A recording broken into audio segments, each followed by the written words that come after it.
The foundational period of any religion is critical to understanding its significance both in its original historical milieu and later development. Have you ever wondered how a monster like you could survive? How could the celestial mansion allow your existence? These questions plagued Zai's mind as he stood before his house. Something strange happened. Welcome to our YouTube channel, where we will let you know and get you the full details of these questions. Let's dive deeply into the following 6 episodes of Celestial Master to know exactly what the strange thing is. The compass that had never been wrong for centuries suddenly stopped working. Even the spirits of the night that surrounded him were stopped so quickly. Zai couldn't believe it. As he thought about what was happening, memories of his grandfather's words flooded his mind. He had warned Zai that someone would come to bury him, and now everything that his grandfather had predicted had come true. However, Zai's troubles were far from over. A group of men arrived at his house demanding that he pay protection fees. They knew that Zai was now alone and vulnerable, and they wanted to take advantage of him.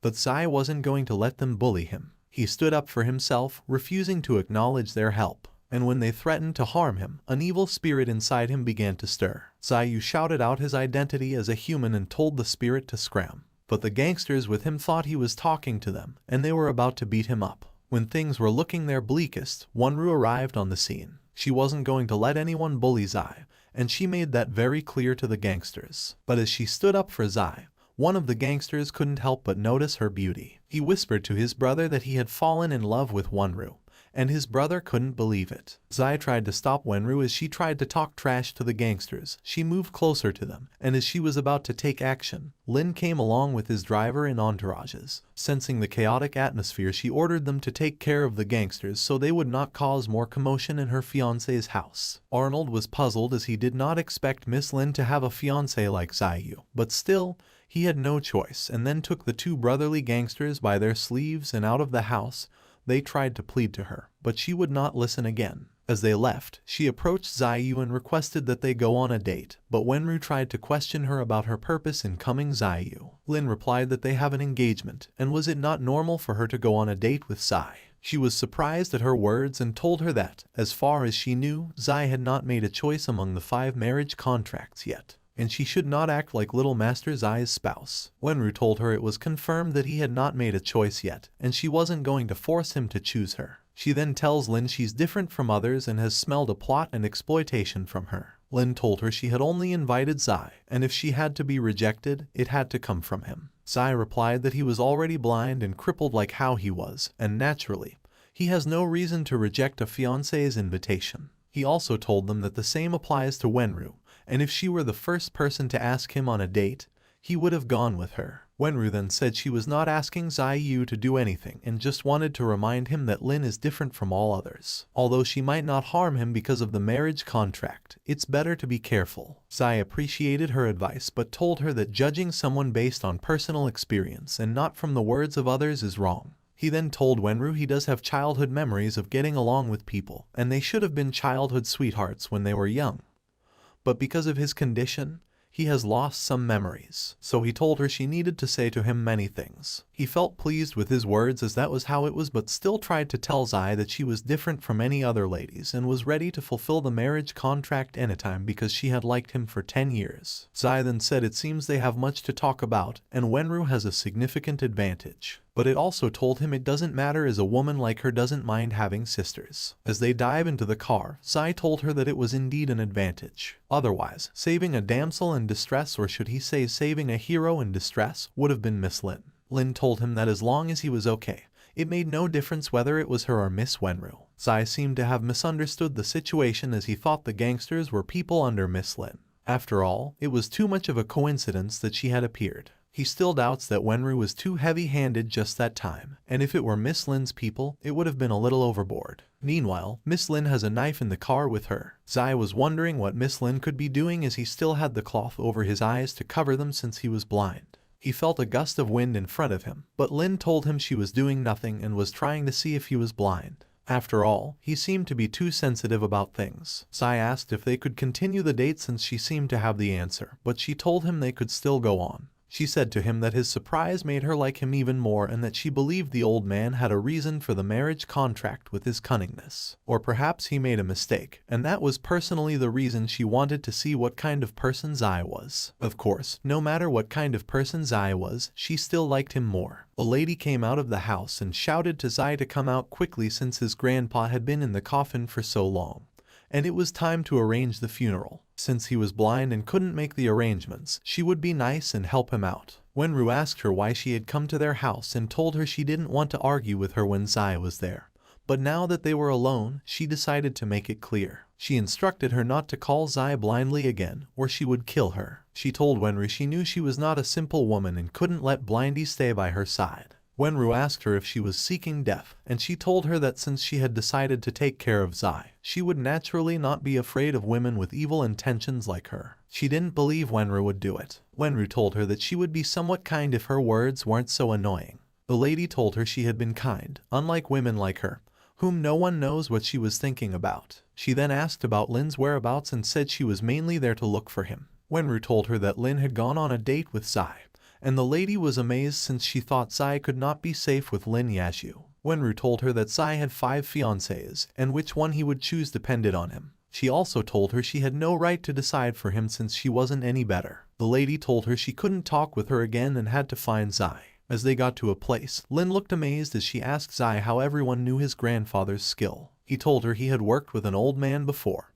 and now the man had contracted a disease that every doctor seemed helpless about. He sensed that the old man thought highly of him and told her that since he had been blind since childhood, his grandfather could not pass his skills to him. Then, he pleaded that she might not help as per her expectations, but she told him not to think of it. They would take it as greeting an old man.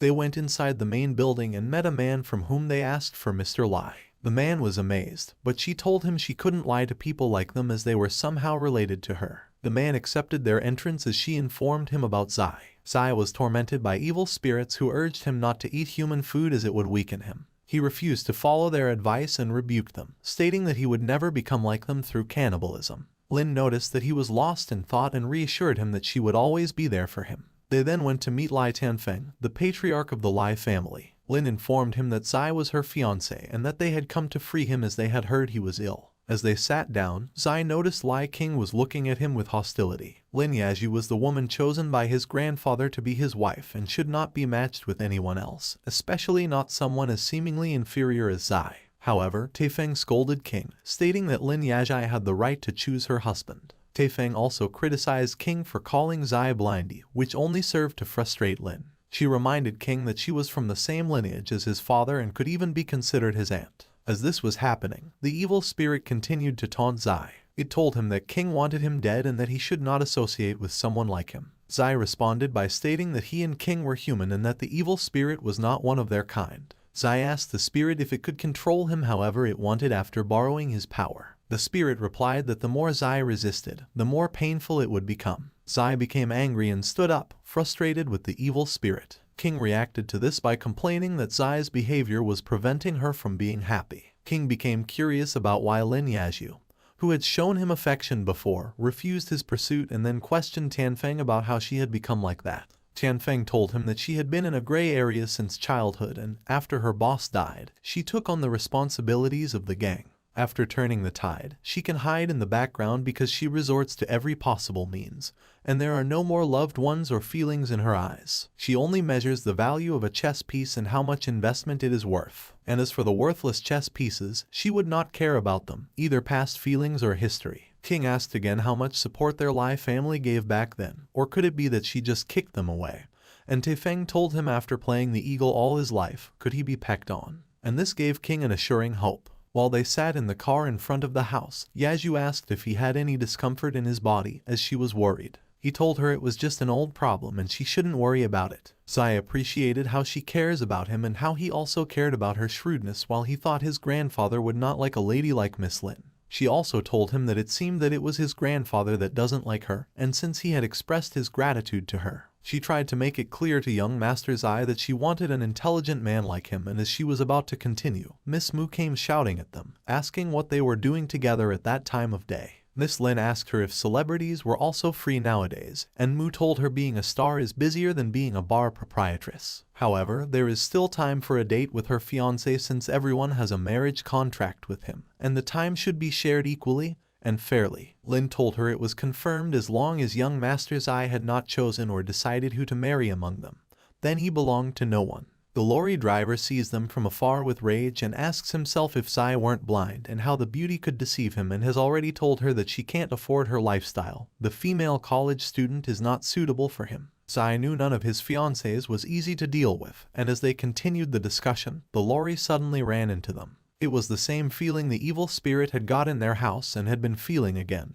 But did he follow him? The evil spirit smells jealousy and hatred. As it continued to talk, Zai shunned it, telling it that he had instructed it not to show up if he did not need it. The evil spirit looks anxious as to what he said show up. It told Zai that with how fragile he was, without them, he would have been dead, and then asked him when he would be able to face his true self, challenging him to reveal his true identity. Why would he pretend to pass out just when the lorry ran into them? Was he afraid of the little guy? That would be impossible. He has their blessings. Or could it be that he wants to pretend to be the pitiful of the person? The evil spirit concluded that humans are complicated. With the many words from the evil spirit, Zai felt frustrated and then told the spirit that it was noisy, and this made the evil spirit say to him that it would not care about him anymore. A report stated that there were many shady places in Liahai City, and a team was sent to investigate the matter in detail. Another report confirmed that this year's Dao Talisman distribution in the Alliance had been completed with no issues. Additionally, it was reported that presidents from other regions would attend the Colonial Masters Conference in half an hour,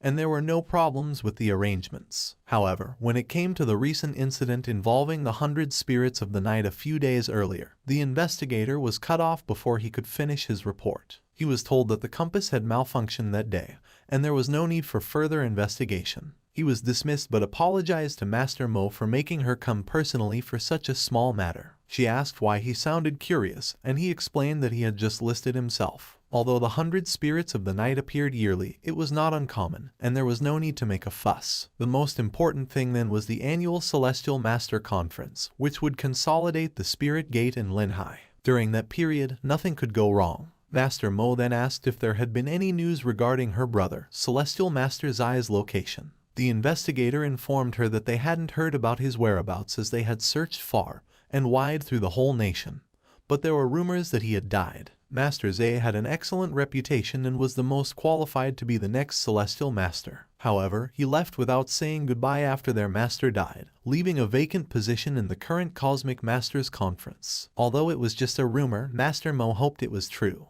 She had completed many missions and left no traces behind the scenes. She had also helped during the previous Celestial Masters Conference, ensuring it ran smoothly. Half a month later, the Celestial Master Conference was set to be held officially. Meanwhile, King was playing music and singing in his room. He felt disappointed that the old man would not buy him a new tool as his old one had broken. Suddenly, someone came to inform him that Zai was there to see him. Surprisingly, he told them to allow him into the house. What do you think of Zai's visit? Did he want to question him about the lorry attack or his relationship with Yazhu? Please share your thoughts and suggestions below as we await the next episode of this lovely epic. Check the comments section and leave your idea. It will be fun, and don't forget to click and subscribe to our channel for the next episode of Celestial Master.